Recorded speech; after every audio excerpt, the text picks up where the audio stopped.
Nyangra Rahina Galungan Miwa Kuningan, pabuat jinah Majeng Kramo Bali katarke kantos 3, triliun rupiah. Jinah punika nenten Majeng prabea upakara kemanten, nanging ngikupin ring pangupaya nambakin kawentenan bencana Gunung Agung. Bank Indonesia pindah ke Bank Sentral midab-dabin Cina Majeng pebuat Kramo Bali sanijagi mekelingin rerainan jagat mawit saking sugihan galungan kantos ring Kuningan. Ketar ke Cina sana kebuatang 3, triliun rupiah sejeroning nagingin pebuat krama, wiade nagingin pengarse krama Majeng Cina alit. Kawiaktianipun Bank Indonesia wantah nyedia yang kas kali triliun rupiah. Majeng stok sani langkungan keanggen namakin yening berade wenten kejadian luar biasa Gunung Agung. Sayang ring galungan Kuningan pebuat Majeng Cina alit kejananang agengan rikala ning nyangre nyepi.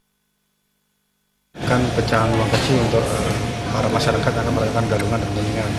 Tapi menurut catatan kita biasanya sih tidak terlalu tinggi ya. Kalau nyepi itu terlalu tinggi biasanya. Tapi kalau galungan ini memang tidak terlalu. Berapa pecahan kecilnya? Pecahan kecilnya selama ini kan yang jelas uang kita tuh ada sekitar 3,1 triliun sekarang ini totalnya. Saya stok lebih dari itu. Untuk antisipasi juga ya. Seandainya nanti ada kejadian luar biasa Gunung Agung gitu. Kalau seandainya clearing ditiadakan, otomatis transaksi kan tunai.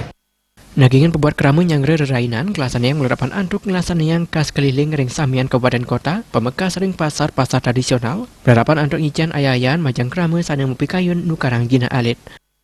Darmawan Bali TV.